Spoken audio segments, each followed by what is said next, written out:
Umano'y banta sa kanyang buhay ang nagtulak kay Janet Napoles sa sumuko kagabi mismo kay Pangulong Noynoy Aquino. Narito po report ni Tresha Zapra.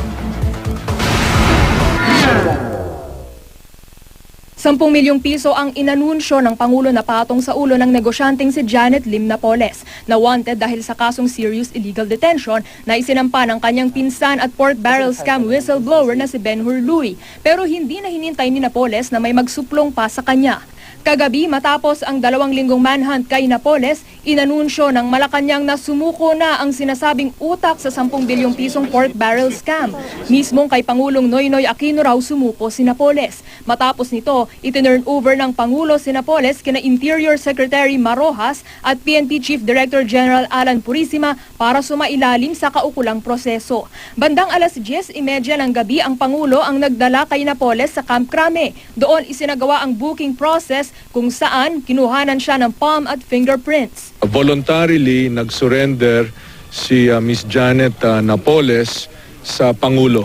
Ayon sa kay Attorney Kapunan, naghahanap talaga sila ng paraan para maparating sa Pangulo na handa na sumurrender si Janet Napoles, si Miss Janet Napoles, at nag-isip pa nga sila na kung maaring magpaabot o magparating ng mensahe sa pamamagitan ng isang mataas na opisyal ng simbahan. Hindi ko lang alam kung sino. No? Tapos naisip nga nila na dating magkasama sa law firm nila si Secretary Lacerda.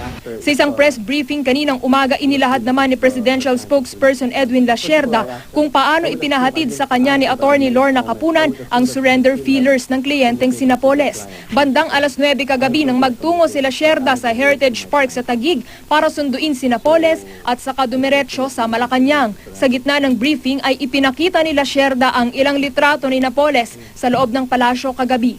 Pinili raw ni Napoles na sumuko mismo sa Pangulo dahil sa mga banta sa kanyang buhay. I think around 12:37, I don't recall if I called or Lorna called, but we discussed. I think I called, and I inquired, and we discussed and verified. Was your statement that I saw on TV true or not? That her client was willing to surrender, and she said yes, and she already mentioned at that point that they wanted to surrender, but Miss Janet Napoles was fearing for her life. There was threats on her life. We would like to surrender to the President. Why the President? Because she's the person that we trust. Todo higpit naman ang pagbabantay ngayon sa National Headquarters Building ng PNP sa Camp Crame kung saan pinaniniwala ang nananatili si Napoles. Mga de-armas at nakakamouflage na mga tauhan ng PNP Special Action Force ang umaaligid doon. Nasa kamay na ngayon ng Makati RTC Branch 150 ang return of service warrant of arrest ni Napoles. Kompleto lahat ng proseso, yung processing, yung documentation, medical, everything was done last night. Doon po sa check-up wala naman. So everything, kaya nadala namin yung return of warrant, ibig sabihin everything is normal. Ipinauubaya naman ng CIDG sa korte ang desisyon kung saan ikukulong si Napoles.